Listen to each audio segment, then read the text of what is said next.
Bienvenue dans ce rendez-vous de Turf Actu.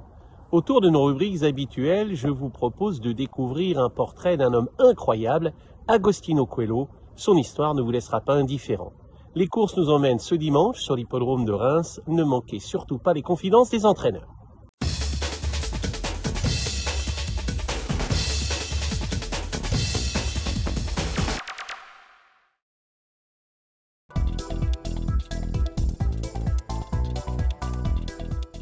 Commençons cette rubrique avec le succès aisé de Lezino à Strasbourg. 7 ex-lauréats à Auteuil survolent un steeple le 11 novembre pour le compte d'Alexis Acker. Le cheval appartient à l'ancien jockey Éric Visser. Le tandem réitère à Nancy le 17 novembre en plat dans un handicap avec Buratina. Revenons au 11 novembre, Baling de Juillet, dont le box est situé à quelques mètres de celui de Lezino, s'adjuge très facilement à Médène en plat. Le permis d'entraîner Claude Weber tient en estime ce poulain ménager. Toujours au cours de cette réunion, Zellman, propriété de Jeanne remporte une classe 2 et confirme à Chantilly en finissant 3e une dizaine de jours plus tard. Le lendemain, Parelmonial Caféine, élevé par Pascal Vanreux et Valentin Anneau, triomphe pour sa deuxième sortie en plat. Le 17 novembre, Magnétique, propriété de Marie-Laure Gast, se met à l'honneur à Nancy sur un terrain à sa convenance. Il gagne de bout en bout. Le cheval, sous la responsabilité de Jess Paris, se distingue à Saint-Cloud une semaine plus tard en prenant une 3e place. Enfin, nouveau succès pour Jean-Luc, le poulain Cristal de Giel se distingue le 26 novembre à Nancy pour sa 3e tentative.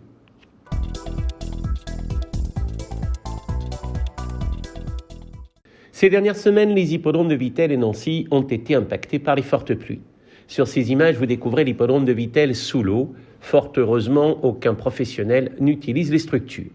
À Nancy, la réunion du 26 novembre a bien eu lieu, mais quelques jours plus tôt, la question pouvait se poser. La piste a plu aux nageurs qui s'en sont donnés à cœur joie et les pom-pom girls ont tenté de réchauffer l'atmosphère. Elles ont dû déployer beaucoup d'énergie, mais elles ont réussi à séduire ceux qui avaient fait le déplacement. Montirandère fait partie des sociétés les plus actives de l'Est, sous l'impulsion d'Éric Adnet. Entouré de ses bénévoles, le président a participé au nettoyage et au rangement de l'hippodrome. Un couscous a ponctué ses longues heures de travail. Mi-novembre, le Festival international de la photo animalière de la ville a été organisé. Parking et navette ont été assurés par les bénévoles de l'hippodrome qui ont même offert le café et les brioches aux visiteurs. Chaque fin d'année, une importante délégation parisienne, composée de membres de la Fédération nationale des sociétés de course et du PMU, se déplace dans le cadre de l'Assemblée générale.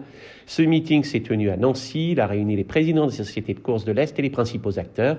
C'est l'occasion d'évoquer de nombreux sujets, notamment les bilans, mais aussi de confronter les idées, le fonctionnement des institutions et d'évoquer les nouveaux projets. S'en sont suivis des élections. Frédéric Ferraz et Lucien Matzinger ont été réélus dans les conseils du Trot et du Galop. Et Lucien Matzinger est reparti pour un mandat de 4 ans à la tête de la Fédération de l'Est.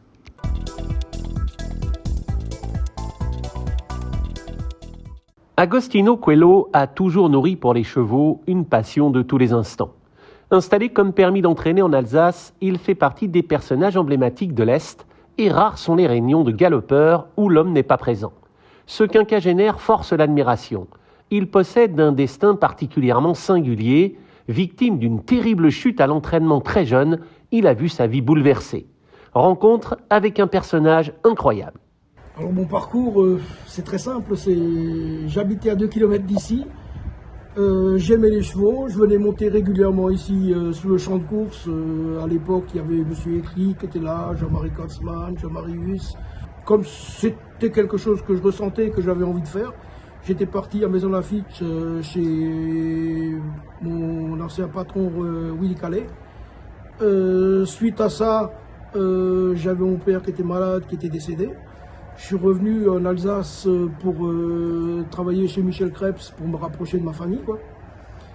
Et donc voilà, donc après j'ai eu mon accident. Bien sûr, j'étais très jeune, c'est très compliqué. Après, il fallait réussir à faire quelque chose de sa vie. J'avouerai que dans les premières années, c'était plus que compliqué. Et un beau jour, je me suis dit, bon, il fallait faire quelque chose. Donc j'ai trouvé un boulot à 30-35 km d'ici, quoi, où j'ai fait 30 ans de carrière, j'ai vite évolué, j'avais un poste sympa. Et donc je suis à la retraite aujourd'hui depuis 2 ans, quoi. Agostino pourrait cruellement en vouloir aux équidés, mais ce n'est pas dans sa nature. Quand j'ai commencé à travailler, forcément les moyens ils étaient un peu plus importants, j'ai pris mes couleurs. où j'ai acheté un premier cheval voilà, qui a gagné directement avec mes couleurs. Donc voilà, après on a continué, on avait des chevaux plus ou moins, ouais, plus que moyens, quoi. Et suite à ça, j'ai fait une demande de permis d'entraîner que j'ai obtenue, je crois 5 ans après, ou un truc comme ça. Donc, puis voilà, on a bricolé un petit peu. Et un beau jour, je me suis dit, tiens, j'ai quand même envie de me faire plaisir, on va quand même essayer d'acheter un peu des chevaux qui tiennent un peu la route. Et en 5 ans, on a quand même gagné 18 ou 19 courses avec un gamin qui avait appris à monter à cheval chez moi. J'avais Cali Perfect, une jument que j'avais élevée. Elle en a gagné 5 ou 6. J'avais une jument que j'avais achetée ici à Peter Schirgen, Lijiang, qui en a gagné 6. Ça, là, je suis sur le chiffre.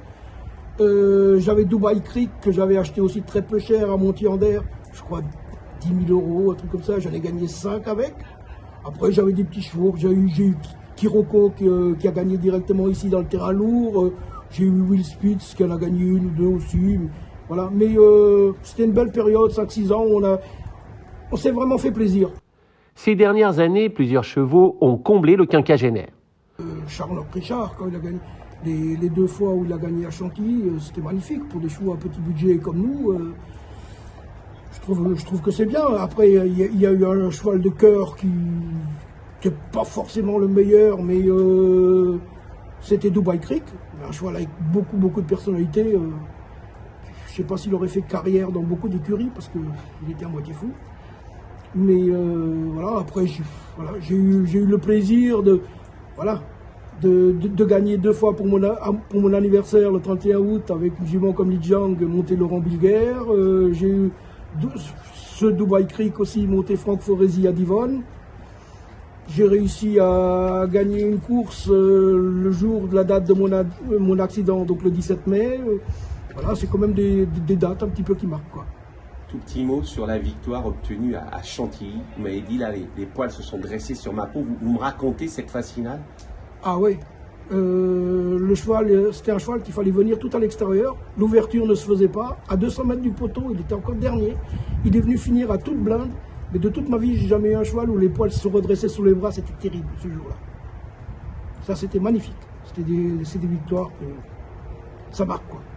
Aujourd'hui, j'ai 59 ans. Moi, ce qui me ferait plaisir aujourd'hui, ce serait que Mathilde m'accompagne, qu'elle prenne le permis d'entraîner. Et si elle pouvait récupérer mes couleurs, ce serait fantastique, quoi. Comme elle a quand même quelques années de moins que moi. Et puis voilà, quoi. Que ça continue, quoi. Le mot de la fin pour Mathilde, sa compagne. C'est un vrai homme de cheval.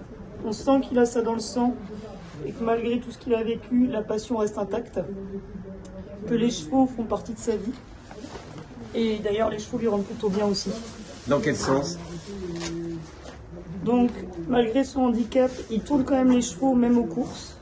Et de temps en temps, dans des anecdotes, il m'est déjà arrivé de le voir avec le cheval qui est à côté, qui part dans tous les sens, mais jamais le cheval ne va essayer de le déséquilibrer, et jamais il va pouvoir le lâcher. Les chevaux font toujours attention à lui, même quand ils sont un peu frais.